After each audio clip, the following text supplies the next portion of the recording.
Entonces, hermanos, vamos a empezar, mientras van llegando los demás, vamos a empezar con una oración. Hoy día nos toca un tema que por la amplitud del mismo, eh, por la amplitud del mismo, voy a dejar pasar a Moisés.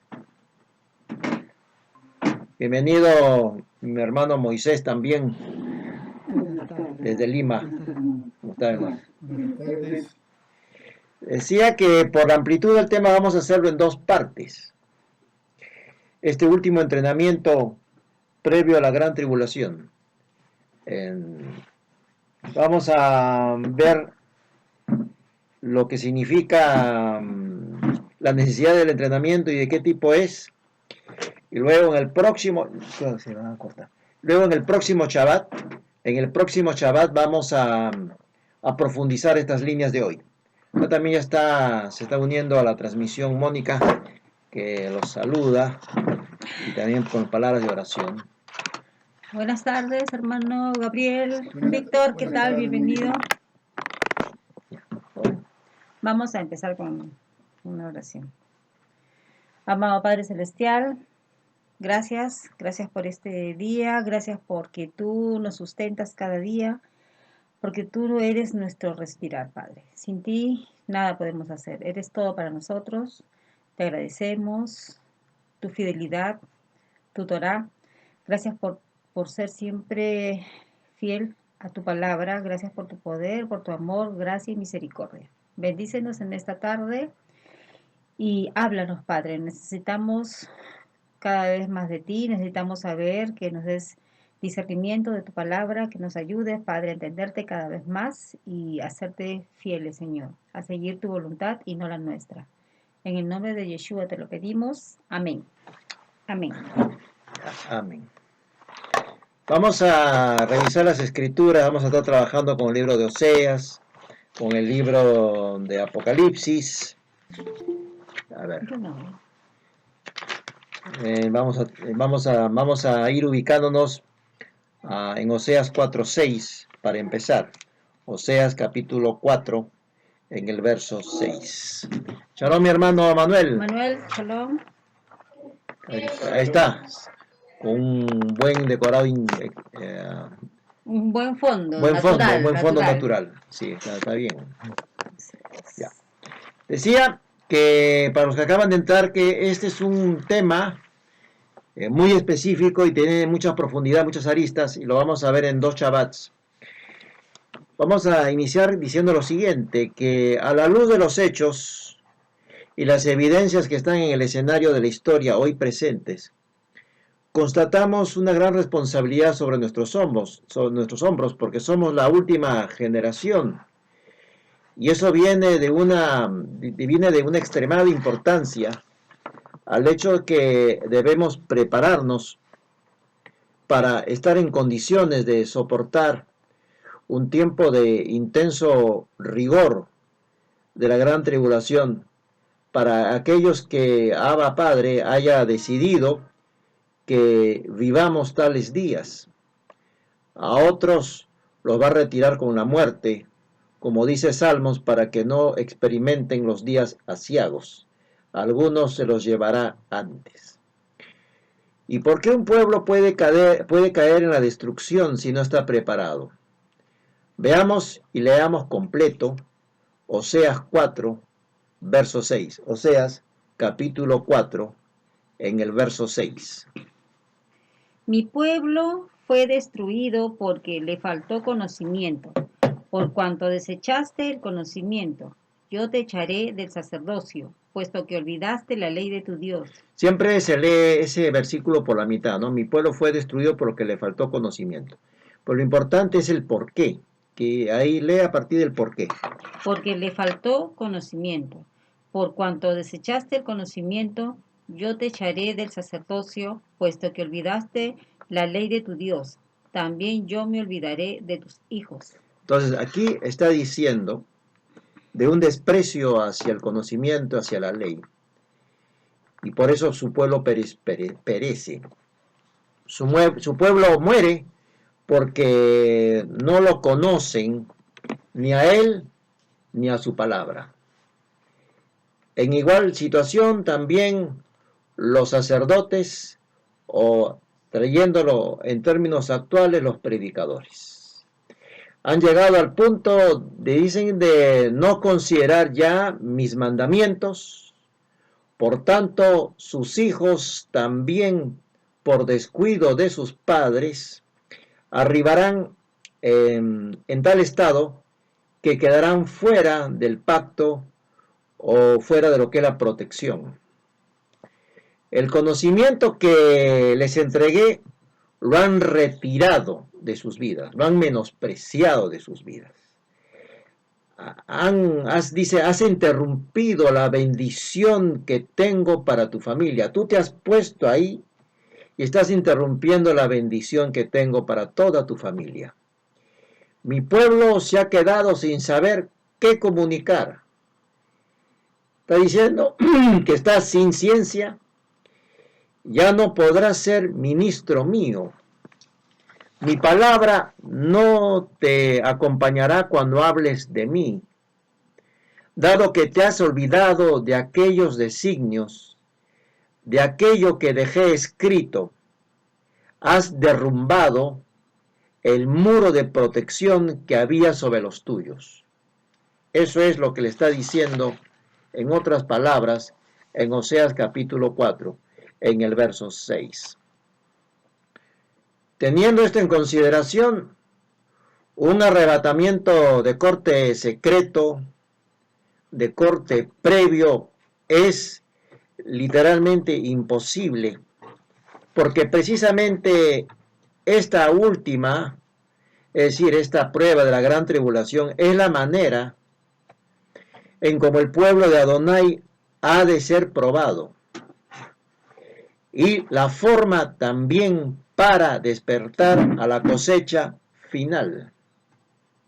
Si no, los que no serían salvados sería una gran cantidad de personas, los que no llegarían a lo que es el reino de la luz propiamente. En dicho periodo se va a culminar de escoger a aquellos que van a integrar dicha cosecha. Ahí se verá dónde está el corazón, o con el hombre o con el Adón Señor. Solo bajo esas circunstancias extremas se podrá apreciar. Como el temor y la prueba van juntas, o por qué el Padre permite que tanto lo que se teme como la prueba vayan así al unísono para conseguir un fruto, lo podemos empezar a ver en Éxodo capítulo 20, en los versículos 18 al 20. ¿Por qué el Padre emplea temor y prueba a la vez para obtener el fruto que Él desea? Y quiero leerlo aquí, un poquito de énfasis en algunos versículos. Éxodo 20, 18 dice: todo el pueblo observaba el estruendo, los relámpagos, el sonido de la bocina y el monte que humeaba. Son las señales proféticas. Al ver esto, el pueblo tuvo miedo en lo humano y se mantuvo alejado. Entonces dijeron a Moisés: habla tú con nosotros y nosotros oiremos, pero no hable Dios con nosotros para que no muramos. Se sentían morir viendo esas señales. Moisés respondió al pueblo: no temáis, pues Dios vino para probaros. Ha llegado en medio de esas señales que los han llenado de miedo, para probarlos, para que su temor esté ante vosotros y no pecáis, dice aquí la palabra.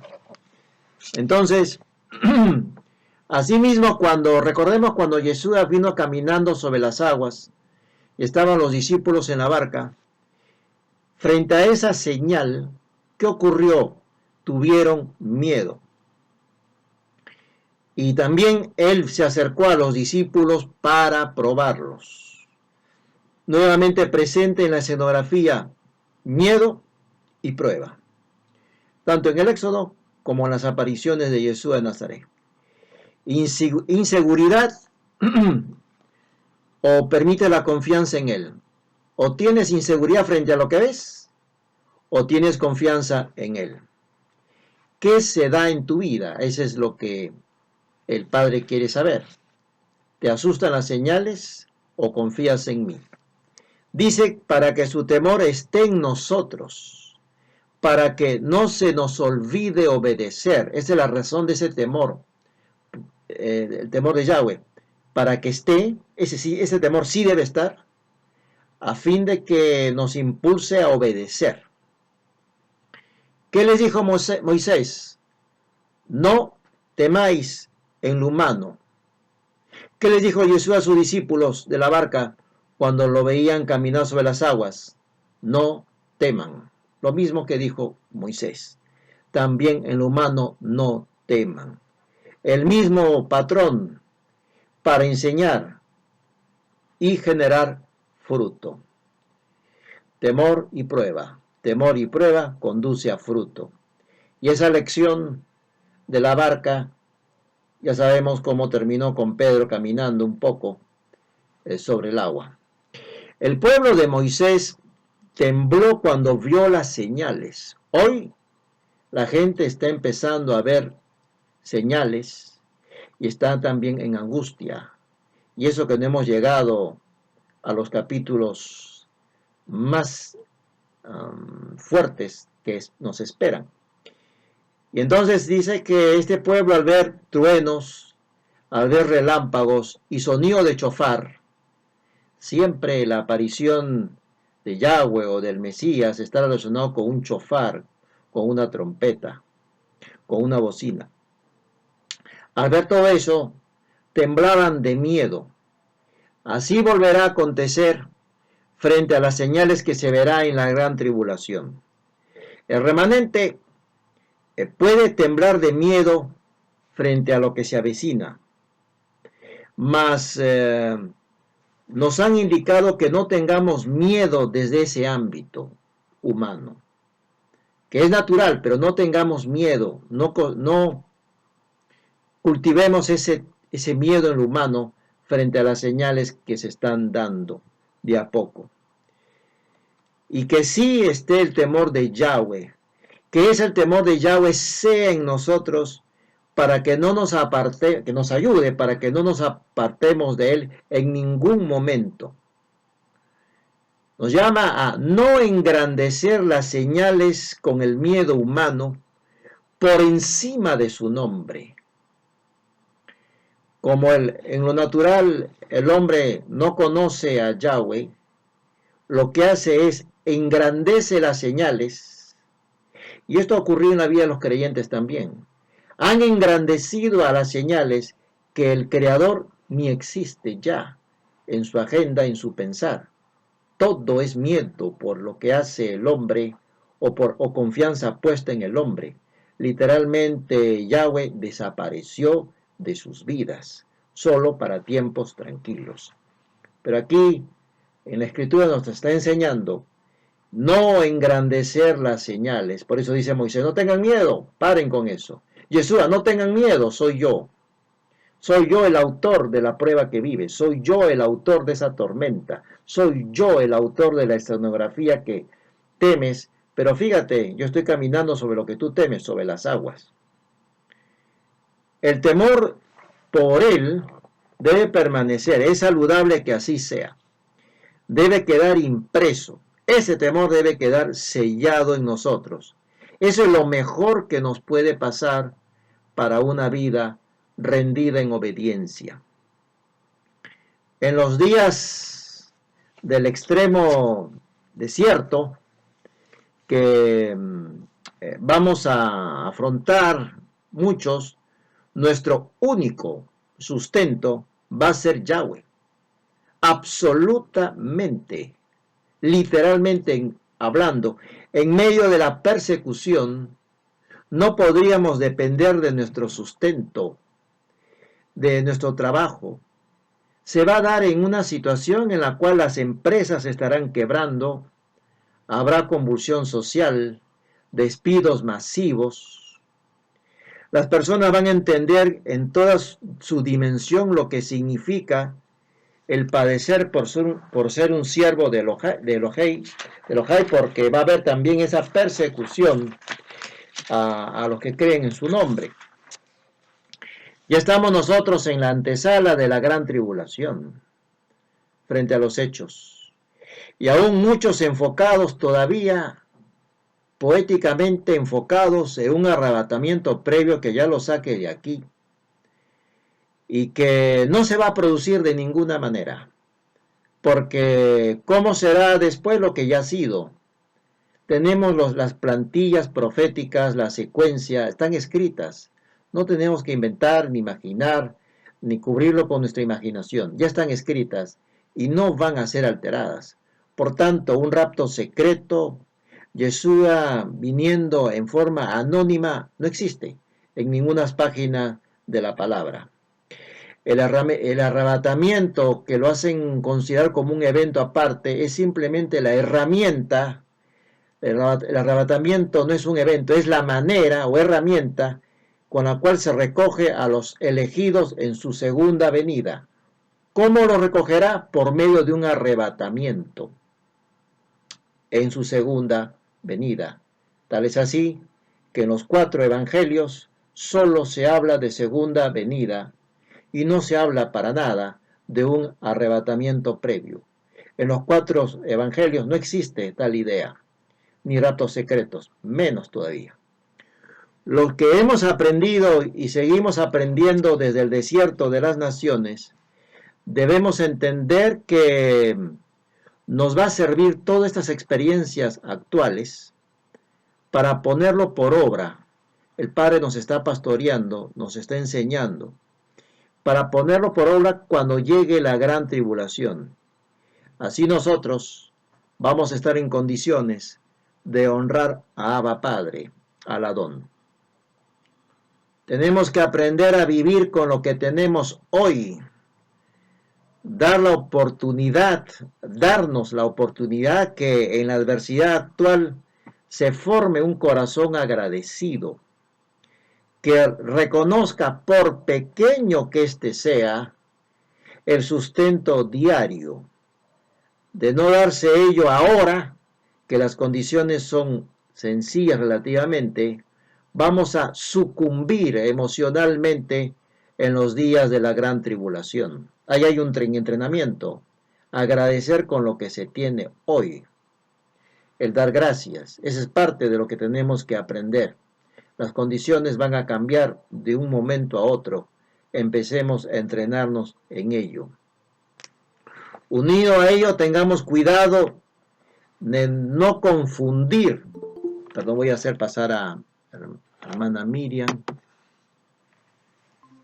Shalom, mi hermana Miriam, que también se une a la transmisión. Decía que agradezcamos siempre en todas las experiencias que tengamos en el desierto actual y que por pequeño que sea el sustento diario tengamos un corazón agradecido, porque si no, cuando lleguen los días de la gran tribulación vamos a caer, vamos a sucumbir emocionalmente. Entonces, y también unido a ello, tengamos cuidado de no confundir la exigencia del entrenamiento actual que vivimos con maldiciones. Tenemos que distinguir ello, y ese entrenamiento lo podemos ver, por ejemplo, en Proverbios, capítulo 30, en los versículos 7 al 9. Proverbios 30, versículos 7 al 9. 2 cosas te he pedido, no me las niegues antes que muera. Vanidad y mentira aparta de mí, y no me des pobreza ni riquezas, sino susténtame con el pan necesario. No sea que, una vez saciado, te niegue y diga, ¿quién es Yahvé? O que siendo pobre, robe y blasfeme contra el nombre de mi Dios. Entonces le está diciendo al Padre, dame del pan necesario. Le pide al Eterno 2 cosas puntuales, que espera que se den en su vida hasta el día de su muerte. le pide que le entregue la ración del pan diario, ya que en la abundancia podría dejarlo y en la miseria podría caer en el hurto, y en ambos casos deshonramos al supremo hacedor, al nombre de Elohim. Que no lo haga ni pobre, que no lo haga rico, que esté en el equilibrio y siendo sustentado con lo necesario. Solicita que lo aleje de la arrogancia por estar en las riquezas y también el de ser acosado por la pobreza, que lo puede llevar a apropiarse de aquello que no le pertenece. No desea perjurar de su nombre, no desea incumplir con su nombre, no desea faltar a los compromisos con él, no desea faltar a la emuná, a la fe. Su compromiso con el Eterno es sagrado y no desea que por motivos económicos actúe en uno u otro sentido. El Todopoderoso está manteniendo a los suyos con rienda corta. En algún área nos da más y en otra nos restringe. Así hagamos lo que queramos, nos restringe, para que no nos desviemos del camino. Como dice la palabra, es necesario que por el mucho sufrir algunos entren en el reino de los cielos. Entonces, hay áreas restringidas por Él que nosotros no vamos a poder pasar. Y lo hace con ese pastoreo para mantenernos con lo necesario, para que no nos desviemos. Tiene designios sagrados sobre nuestras vidas. Los moradores de la tierra en esos tiempos, por desesperación económica, para volver a ligar con aquella normalidad acostumbrada, irán donde la bestia o el Mahdi, el elegido o antimesías o anticristo, y se someterán a ella para recibir su sustento. No desean complicaciones. En dichos días de la persecución, la bestia, el Mahdi, el anticristo, bueno, estará, vamos a permitir que ingrese la hermana Ángela. Bienvenida, hermana Ángela, Shalom. Decía que en esos días de la persecución, la bestia estará entregando a los hombres lo que quieren. Y Adonai, por su parte, estará entregando a sus elegidos lo que precisan. Va a haber abundancia para aquellos que están con la bestia y va a haber lo que se precisa para aquellos que están con el Adón Señor. La gran tribulación es la guerra pendiente que hay que librarla para llegar a la tierra prometida. Cuando Israel quiso llegar a su tierra, los hebreos tuvieron que tumbar a 31 reyes para poder entrar. Nosotros, para llegar a la tierra del milenio, tendremos que enfrentar una guerra. Esa guerra con gran oposición, con gigantes y nefilims, simbolizada por los 1260 días en esa gran tribulación que llegará. En el aprendizaje del día a día de la carne, tiene que aprender a sujetarse al sustento del Creador que tiene para él, sin estar viendo lo que ocurre en la mesa del vecino. Como habíamos señalado, hay áreas que el Padre da más y hay otras áreas de nuestra vida que las va a restringir para mantenernos con rienda corta y no seamos desviados, como leímos en Proverbios, en la enseñanza de Salomón. Si llega a la escasez, tenemos que ser agradecidos. Aprendamos en ese entrenamiento que ya se está dando para no ser afectados en gran manera cuando lleguen los días aciagos de ese tiempo conocido como gran tribulación. Pablo dijo, yo sé vivir en la escasez, también sé vivir en la abundancia. En todo estoy entrenado. Habla de un entrenamiento. Está diciendo que el Padre nos entrena con escasez. Llegó la escasez, ni te sorprendas. Es parte del entrenamiento. Llegó la abundancia, cuidado. El Padre está viendo cómo te manejas con esos recursos. Todo es entrenamiento. Por eso Pablo dijo, yo sé vivir en ambas esferas. Y es ahí cuando dice la expresión, todo lo puedo en Yeshua que me fortalece, en medio de una situación de carácter financiero.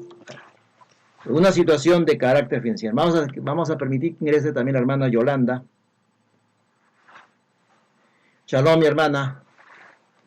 Bienvenida, hermana Yolanda. ¿Cómo estás? Bienvenida, bienvenida también. Entonces, decía que tenemos que en parte del entrenamiento, cuando estamos revisando, ser agradecido con lo que nos da el Padre. Hoy ser agradecido, aunque sea en escasez, ser agradecido y no esperar los días de la gran tribulación para empezar a hacerlo.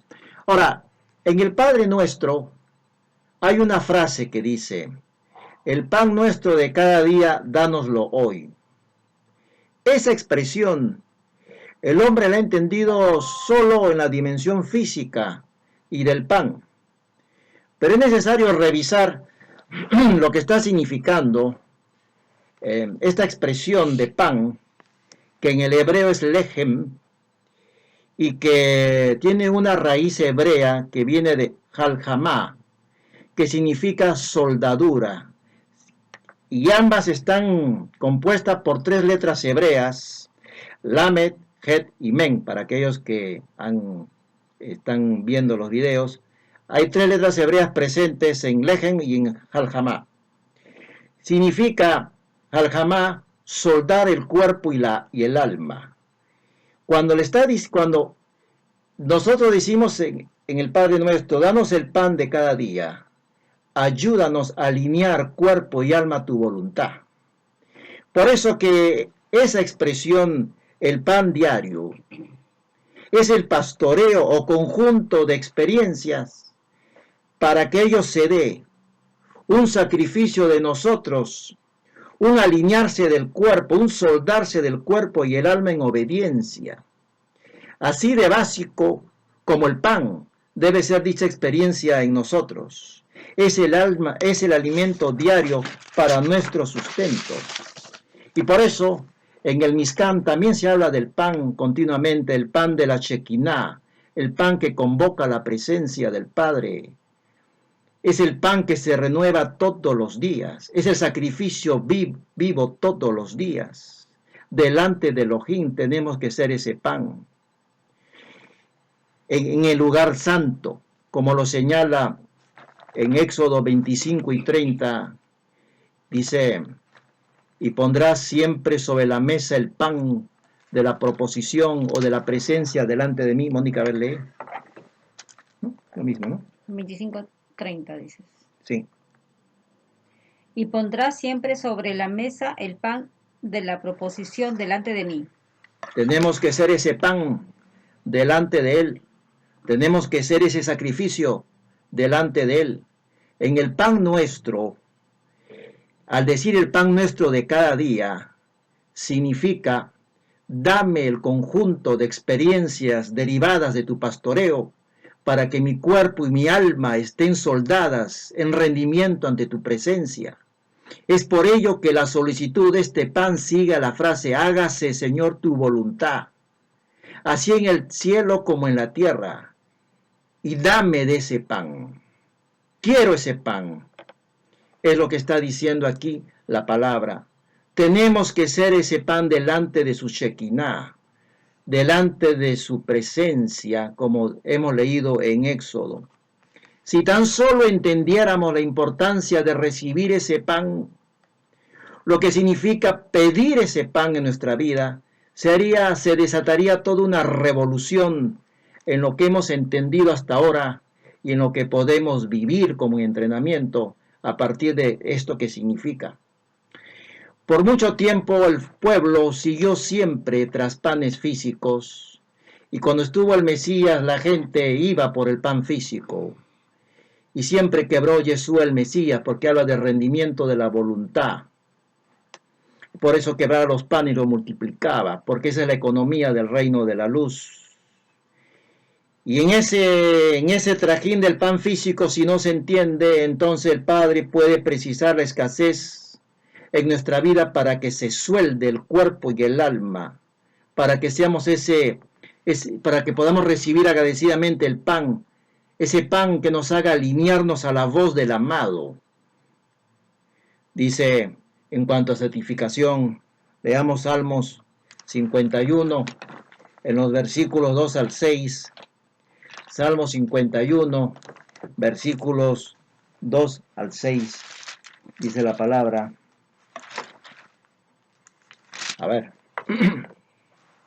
Lávame más y más de mi maldad y límpiame de mi pecado, porque yo reconozco mis rebeliones y mi pecado está siempre delante de mí. Contra ti solo he pecado. Esa frase es muy importante. Contra ti solo he pecado.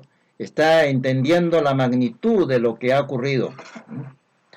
He hecho lo malo delante de tus ojos, para que seas reconocido justo en tu palabra y tenido por puro en tu juicio. En maldad he sido formado y en pecado me concibió mi madre. Tú amas la verdad en lo íntimo y en lo secreto me has hecho comprender sabiduría. Dice el Padre que tú amas la verdad en lo íntimo, en ese sacrificio estar con Él. Y dice que en lo secreto me has hecho comprender sabiduría. Cuando nosotros nos detenemos y empezamos a meditar y escudriñar y ver detalles de cada palabra, entonces nos hace comprender en lo secreto para aquellos que ya no están apurados, sino que se detienen a escuchar y entender, entonces podemos recibir la sabiduría que ahí está escrita, sabiduría que es con los suyos. La verdad nunca ha sido aplaudida, la verdad no es popular en ningún escenario, la verdad es conocida por aquellos que se refugian con el Padre Eterno. Y acá en lo que se ha declarado en Salmo 51 dice, soy consciente, y dice, por eso dice, contra ti, soy consciente contra quién ha sido mi pecar. Por eso que dice, contra ti he pecado. No puedo alegar inocencia, soy culpable, ya que es malo a tus ojos lo que he hecho. Habla de ese entender de lo que está pasando en su vida. La señal más grande que Jesús está por venir es que está restaurando a su novia, le está dando secretos que antes la novia no había escuchado. Él dijo una frase, mirad la higuera, y lo dijo en tiempo presente. No dijo, mirarán a la higuera y entenderán. No, mirad la higuera. Le está diciendo todos los días, miren a la higuera. Miren cómo crece, cómo entiende, cómo es restaurada. Cómo las voces de mi pueblo se levantan. Miren lo que está pasando con esa restauración. No cesen de mirar. No se pierdan los detalles de esa higuera que estoy restaurando. Estoy restaurando a mi novia.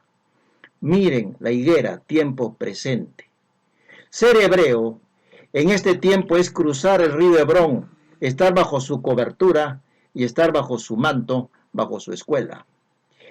Y hay gente que solo se ha contentado al Padre con palabras, se contenta con el Padre diciendo yo te amo, yo te creo, pero el Shaddai lo que le agrada a él son los frutos, los hechos, evidenciar nuestra confianza por él por hechos. En su corazón está que vivamos lo anotado en Deuteronomio capítulo 5, en el versículo 33. Eso desea ver en nuestra vida. Deuteronomio capítulo 5, en el verso 33. Mirad, pues, que hagáis como Yahvé, vuestro Dios, os ha mandado, no os apartéis a la derecha ni a la izquierda. Andad en todo el camino que Yahvé, vuestro Dios, os ha mandado para que viváis, os vaya bien y prolonguéis vuestros días en la tierra que habéis de poseer.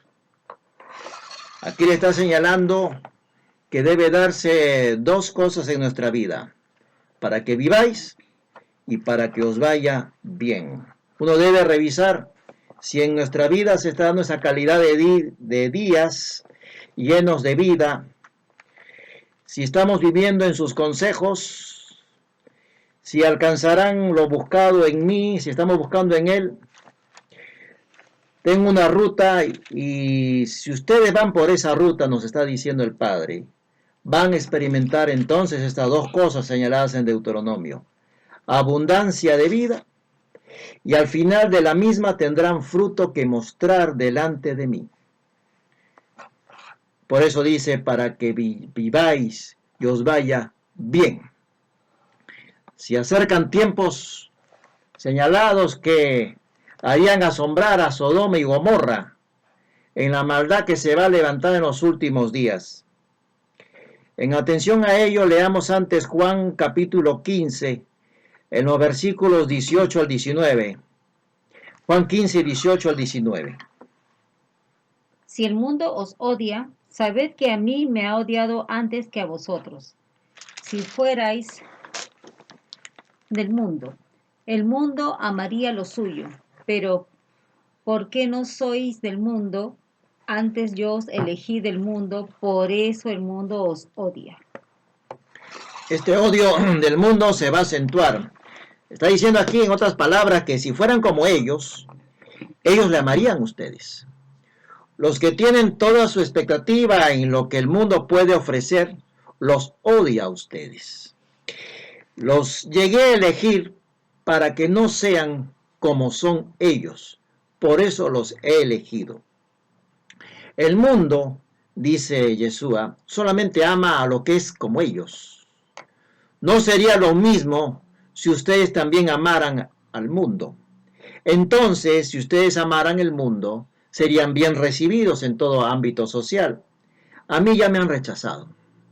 No esperen que a ustedes los acepten. Es lo que dice aquí la palabra. Si el Mesías padeció, también nosotros habremos de padecer.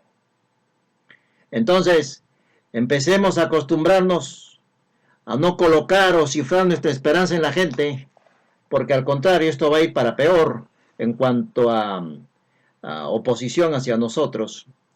Algunos van a vivir la gran tribulación acompañados con la familia, con los amigos cercanos. Otros van a vivir estando solos, humanamente hablando, en medio de avatares finales.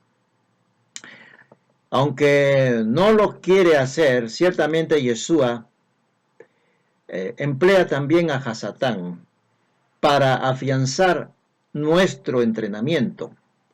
Y ante ello no debemos estar desconcertados.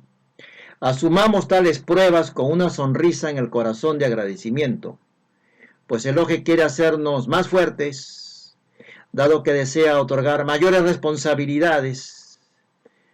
Puede hacernos vivir días aciagos, perpetrados por el maligno, como lo hizo vivir a Pablo, como lo vio Job. No debe extrañar eso. Ello nos va a forzar a luchar y a aprender. Como dice el libro de Hebreos, seremos fuertes en batallas, no fuera de ellas, sino en batallas. En la gran tribulación, la cizaña podrá distinguirse, se va a despegar rápidamente y no va a estar junto al trigo. No va a estar como el pensar y el actuar del trigo. Ahí se verá en la gran tribulación quién es quién. Leamos la secuencia profética en torno a la gran tribulación. Fíjense, vayamos a Mateo capítulo 24. En el verso, vamos a leer los versículos 21, 22, 29, 30 y 31. A ver si es cierto que hay un arrebatamiento previo o esto está hablando de un solo evento. Leamos primero qué dice Mateo 24, 21. Porque habrá entonces gran tribulación. Habrá gran tribulación, verso 21. Cual no la ha habido desde el principio del mundo hasta ahora, ni la habrá. Ni la habrá, verso 22. Y si aquellos días no fueran acortados, ¿qué días fueron acortados? De la gran tribulación. Nadie sería salvo, pero por causa de los escogidos, aquellos días serán acortados. Por causa de los escogidos presentes, aquellos días de la gran tribulación serán acortados. Veamos el versículo 29. Inmediatamente después de la tribulación de aquellos días, Está hablando de la gran tribulación de aquellos días señalados, los que acabamos de leer. el sol se oscurecerá, la luna no dará su resplandor, las estrellas caerán del cielo y las potencias de los cielos serán conmovidas. 30. Entonces aparecerá la señal del Hijo del Hombre en el cielo, y todas las tribus de la tierra harán lamentación cuando vean al Hijo del Hombre venir sobre las nubes del cielo, con poder y gran gloria. Lo vean venir. Por lo tanto, tampoco es cierto de un aparecer anónimo o de un rapto secreto. Dice cuando lo vean venir. ¿Y qué pasa? ¿Y cuándo es el arrebatamiento? ¿Qué dice 31? Enviará sus ángeles con gran voz de trompeta y juntarán a sus escogidos de los cuatro vientos, desde un extremo del cielo hasta el otro. En ninguna parte, en ningún momento habla de un arrebatamiento en medio de todo esto. De la secuencia. Y esta secuencia también está en la Torá. No es algo diferente. Esta secuencia está también en el diluvio. Esta secuencia está también señalada con Noé. Y esta secuencia también la dice el Mesías. No puede haber secuencias diferentes, porque yo no quiero aceptar la gran tribulación. Ni tampoco se puede decir que aquí el maestro se equivocó o que está hablando en forma general, en forma desordenada. Él no es desordenado para actuar así. Entonces, acá dice que la palabra señala que después de aquellos días de la gran tribulación se va a producir un arrebatamiento que está en Mateo 24:31. Desde que el mundo fue hecho, la gente no había sufrido tanto, acá está señalando, como en los días de la gran tribulación. Ni tampoco volverá a acontecer. ¿Por qué? Porque son los dolores, todo es dolor de parto, son los dolores máximos del parto que dará luz a la cosecha final, donde hay obstetras que son los 144,000 sellados que ayudarán a ese parto. Eso es lo que está contenido en la figura que la Escritura emplea como dolores de parto. La gente, como lo vio también en la época de Moisés, como lo vio en la época de Noé, y en cualquier libro del Antiguo Testamento, está así esa plantilla, está así esa Torá. La gente verá el cielo, la señal del Hijo del Hombre, con gran poder y con gran gloria. No va a venir sin que nadie se cuenta. Que se verá y hará temblar a los países del mundo. Por tanto, la idea de un rapto secreto está literalmente fuera del escrito está. Todo ello habla de la prueba que habrá de venir al mundo, como señaló el libro del Apocalipsis, prueba, ensayo.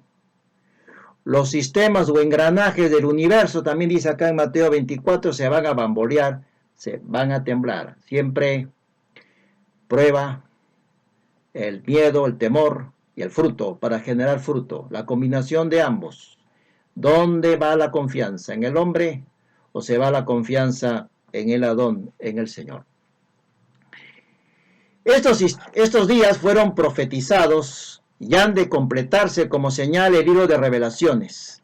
Dice que ha de completarse el número de los mártires que se aprecian bajo el altar, proféticamente hablando.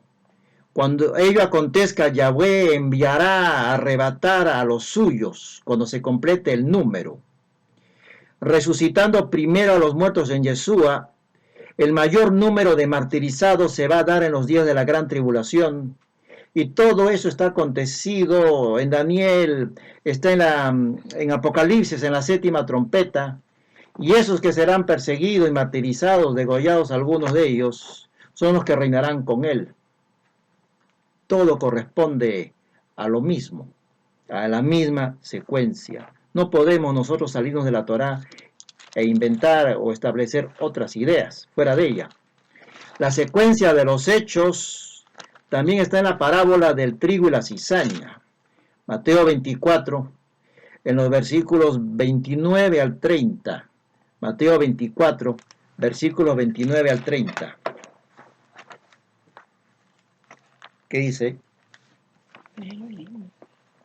No, parábola del trigo y la cizaña. En algún momento vamos a retomar también el ciclo de las parábolas que estuvimos viendo. Vimos creo que como unos 8, vamos a seguir viendo. ¿Qué dice Mateo 24? Fíjense ustedes la secuencia. Inmediatamente después de la tribulación de aquellos días. Dice, Mateo 24, pues ya lo leemos. 29 a 30. Mateo 24. Ya revisa. No te estoy diciendo, ya lo hemos leído. Ya. Creo que es Mateo 13. Bueno, acá vamos 13. A corregir. Búscate en la parábola del trigo y la cizaña.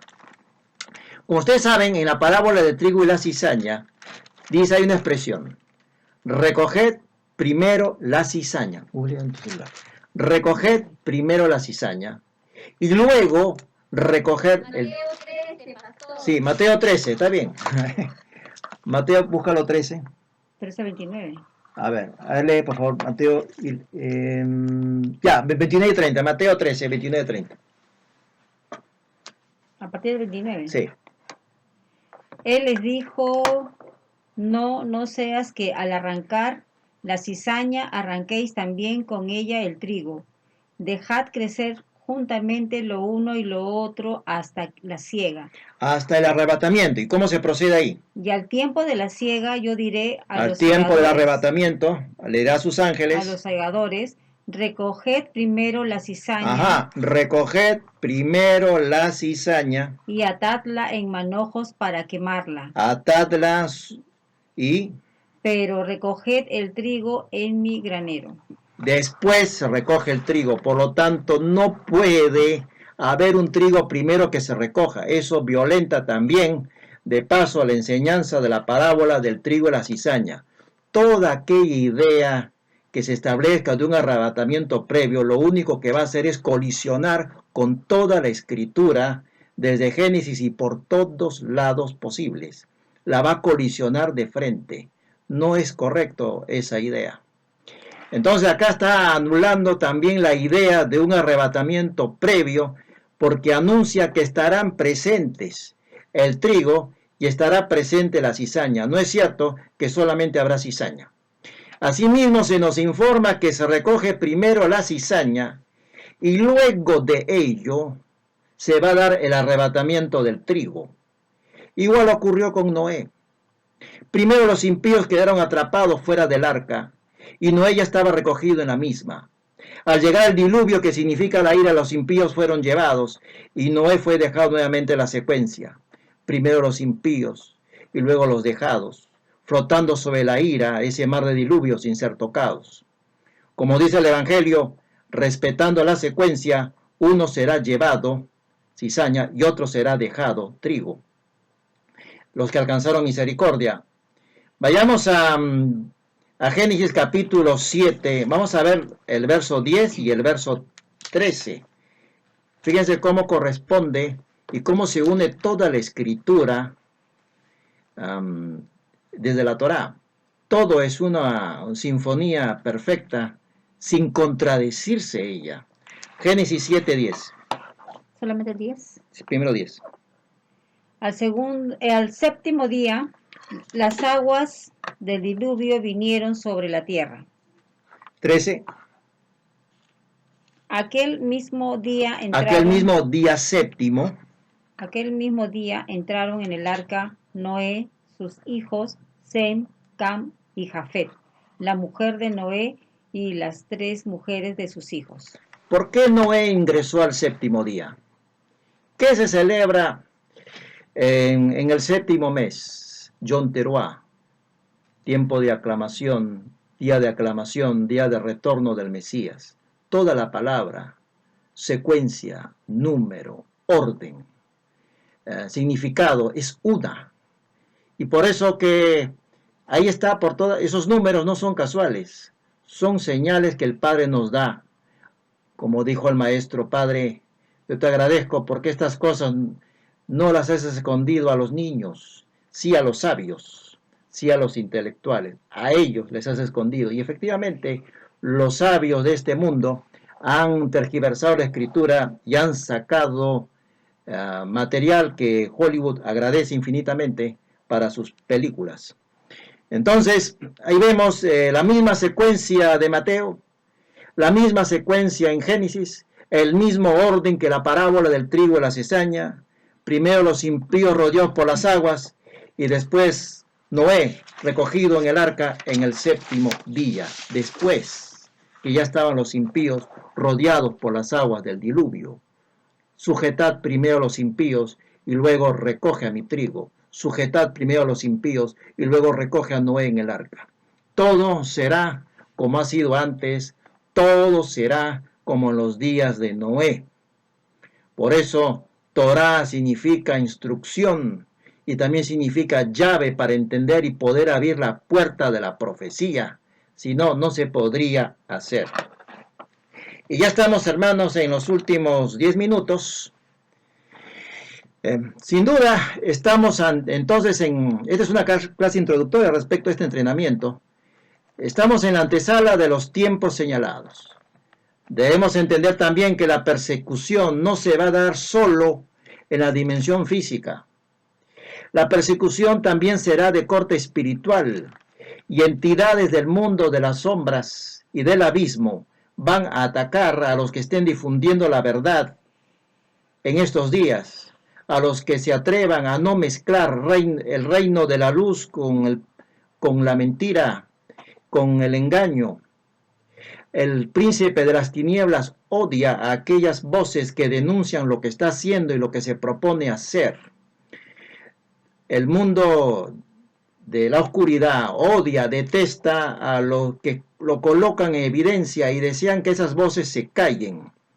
Por ellos seremos atacados desde el reino de la oscuridad con perturbadores sueños inclusive u otras manifestaciones para dominarnos y que de una vez nos callemos y de una vez retrocedamos. Entonces, regocijámonos en cambio si ello acontece, cuando ello se dé, quiere decir que estamos en el marco correcto de nuestra responsabilidad para con Elohim, nuestra única fidelidad hacia Él, y no vamos a negociar la verdad por ningún plato de lentejas. Los dos testigos están profetizando, vayamos a Apocalipsis 11:3, porque también el mundo de la religión ha dicho que el antimesías va a estar 7 años, es decir, 2100 días, y se ha difundido esa idea. El Padre autorizó o permitió que Yeshua estuviese 3 años y un poco más en el mundo. No le va a permitir el doble a Hasatán, eso no es así. Lo que hace Máximo Hasatán es imitar, pero no superar al Mesías. Cuidado con esas ideas. Vayamos a Apocalipsis capítulo 11, en el verso 3. ¿Qué dices con respecto a los dos testigos? Apocalipsis 11:3. Y ordenaré a mis 2 testigos que profeticen por 1260 días, vestidos con ropas ásperas. Ropas ásperas porque no serán escuchados, ropa de silicio, de dolor, porque no quieren que tampoco el mundo sea perturbado con dichas voces. Entonces estarán profetizando. La escritura se aplica por la misma escritura, 1260 días, es decir, 3 años y medio. Vayamos a Apocalipsis 12:4. La mujer Israel, ¿cuánto tiempo estará sustentada? ¿Qué dice? Su cola arrastró la tercera parte de las estrellas del cielo y las 12:14. 12:14. Apocalipsis 12:14. Pero se le dieron a la mujer las 2 alas de la gran águila Israel, para que volara de delante de la serpiente al desierto, a su lugar, donde es sustentada por un tiempo, tiempos y la mitad de un tiempo. Entonces está hablando aquí de 3 años y medio o 1260 días. ¿Cuánto tiempo tendrá autoridad el antimesías? ¿2100 años o 1260 días? Apocalipsis 13, verso 5. También se le dio boca que hablaba arrogancias y blasfemias, y se le dio autoridad para actuar por 42 meses. 42 meses, igual 3 años y medio, 1260 días. Para los dos testigos, 1260 días. Para Israel, 1260 días. Para el antimesías, 1260 días. ¿Dónde están los 2100 días? Hasatán Imita el tiempo del ministerio público de Yeshua de 3 años. Lo máximo que hace es imitar, no lo puede superar. Dios, Yahweh, no se lo permitiría jamás. No puede superar dicho tiempo, no tener el doble a favor de él. Eso jamás lo haría el Padre. Entonces, no es cierto lo que algunas denominaciones han establecido de 7 años para él, 2100 días, porque eso no aparece, esa cifra ni siquiera aparece en las Escrituras. Es una desinformación de lo que está señalado en Daniel 9:27, acerca que de la mitad de la semana se hará cesar el sacrificio y la ofrenda. Eso está hablando de una señal para Israel y para el templo. Y el Mesías no es para el templo y para Israel. El antimesías no es para el templo y para Israel, la santa ciudad de Jerusalén. El antimesías opera sobre el mundo, sale del mar, de las naciones. Eso está hablando de la muerte del Mesías, que el día miércoles hizo cesar el sacrificio y la ofrenda, como lo dice en Hebreos. La escritura se explica por la misma escritura. Tal demostración del mundo del maligno por 1260 días, y que quede claro, hará que nosotros seamos como forasteros mal vistos en los ámbitos en que ejercerá dominio autorizado por el Padre. 1260 días. Es por ello que tiene que perseguirnos. ¿Y cómo lo hará y qué hará? Eso lo vamos a ver en la próxima edición, en Shabbat. La continuación de este mensaje, de este entrenamiento. Solamente hemos revisado algunas cifras y condiciones de las cosas que se están dando y cómo debemos nosotros ya ir preparándonos. Y aquí, hermanos, podemos ya abrir los micrófonos y alguna pregunta o si todo ha quedado claro. ¿Qué les ha parecido lo que el Padre nos dice en su escritura? Muy claro, excelente. Muchas gracias, mi hermano. Gabriel. Entonces, mis hermanos, yo quiero agradecer a Gabriel, a Manuel, a Miriam, a Yolanda y a Víctor por la presencia de ustedes. También estuvo Ángela. Invitarlos a continuar en la segunda parte y sigamos nosotros entrenándonos de nuestra propia realidad en el pastoreo de ese pan que hemos hablado, para ser fuertes en él. Shalom, mis hermanos. Muchas gracias.